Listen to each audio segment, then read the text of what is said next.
You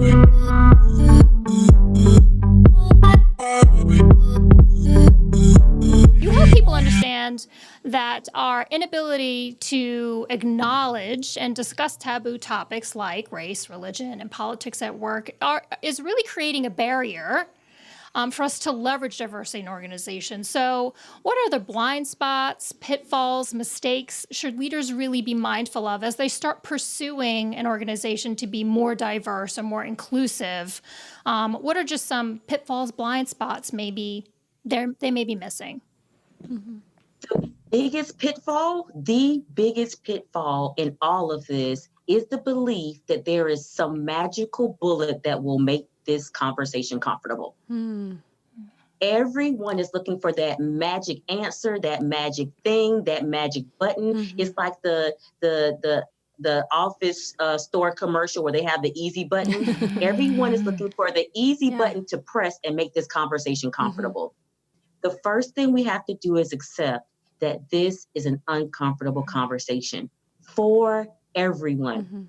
As an African-American woman, I don't necessarily want to have this conversation either. I've just been dealing with this for 43 years, so I have become comfortable with the discomfort of it.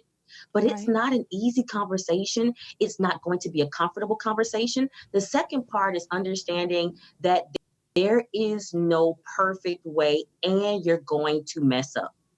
It's like when we're trying to do things and we're trying to walk, you don't see a baby decide, oh, I fell, I'm not doing this anymore, I might fall again. No, they keep going with the understanding that we're all in this and everyone around here wants you to walk. And so when we step into that conversation with one, this is not going to be comfortable. And two, I am going to mess up.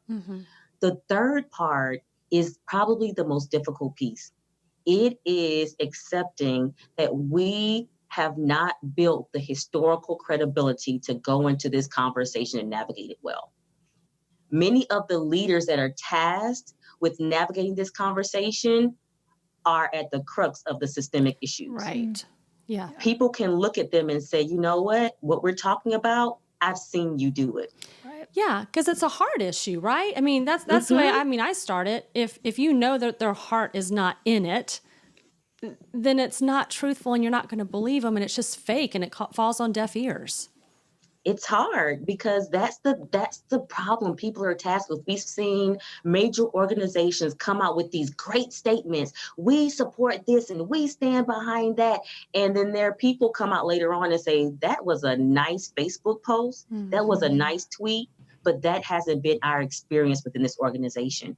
And that's when we run into that number 3, the historical credibility to say, yes, we are real about having these conversations and doing something, because people don't just want to talk.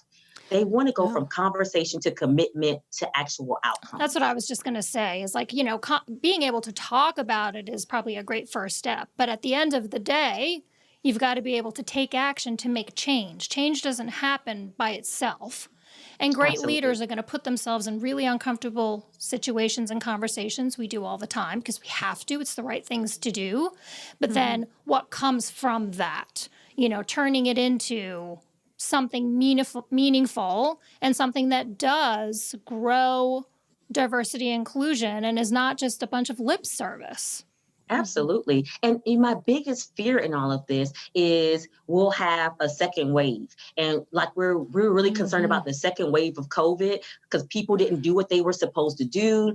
And now we're experiencing this big second wave simply because in the first wave, people didn't adhere to some of the guidelines that they should have been adhering to. And now we're about to experience a second wave. The same is going to happen in our current situation.